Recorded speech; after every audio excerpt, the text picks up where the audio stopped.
village of Allen, near Stirling in Scotland, an ethical loan is helping a family breathe new life into a dying industry. Just a little thistle that I've just managed to do, do you think? Okay?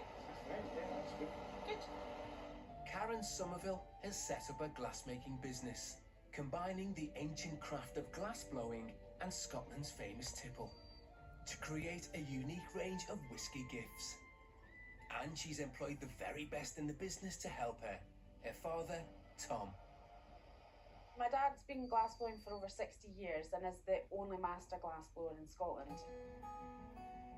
The master glassblower is accredited just purely on his accolades of what he's achieved and designs and things he's produced. I grew up with that, always watched him glassmaking and glassblowing. It's nice to be able to work with my dad every day. 5 years ago, Karen came up with the idea for their signature product, a glass angel with a dram of whiskey inside. A gift that pays homage to the angel's share, an ancient myth surrounding the distilling process. So the angel's share is known as the 2% of evaporation that happens when whiskey is matured in oak cask barrels.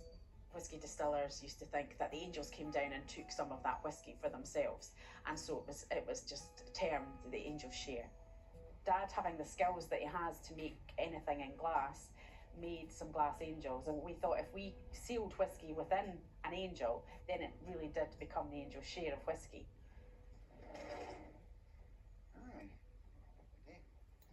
At the time, setting up a business wasn't at the forefront of their minds.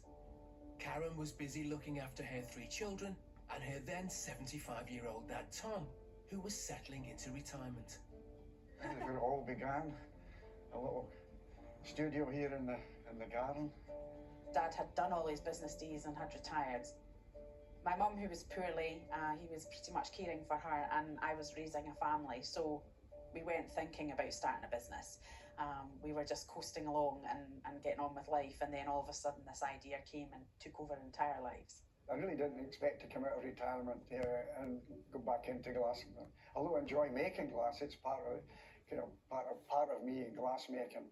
But here we are. Things change. Yeah, been a long journey, but yeah, it's amazing to think that it started just with you and I in here, making ideas up. Together in the garden shed, they perfected their product, but they had no idea whether anyone would be interested in their creations. Had no idea how much success it was going to produce until we started to sell the product and took it to market. And that was phenomenal. Just a complete eureka moment. We just ran with it, having no idea where it was going to take us. And yeah, so all of a sudden I was running my own company. To bring him back into the fold again was quite a bit of a shell shock from him. He basically had me as a boss, which was a new concept. Good afternoon, Angel Share Glass. With demand for their products outstripping supply, Tom and Karen needed to expand. We needed around 25,000. That was to set up the new studio and to also employ another glass blower. We reckoned that that would cover the initial costs of that, allow us to get set up, see what capacity we had, and then take it from there. Karen reached out to the not-for-profit lending company, DSL, that invests in small businesses in Scotland. They totally understood. They came out and worked with us and discovered what we did and got to know the company. So from that point of view, we felt like we were borrowing from friends rather than borrowing from a big faceless bank. And it was really nice to have a different option to raising funds for the company. Today, DSL is visiting the studio for the first time to see how its loan has had an impact. And one of the key differences, I think, with DSL, it's a very personal service that we offer, so we'll try and help them strengthen their application. Key things they would look at is the client's skills and experience in the sector that they're looking to want us to invest in. And looking at their business plan and have they done their homework, is there a market there for their products? It's not just, the computer doesn't say no.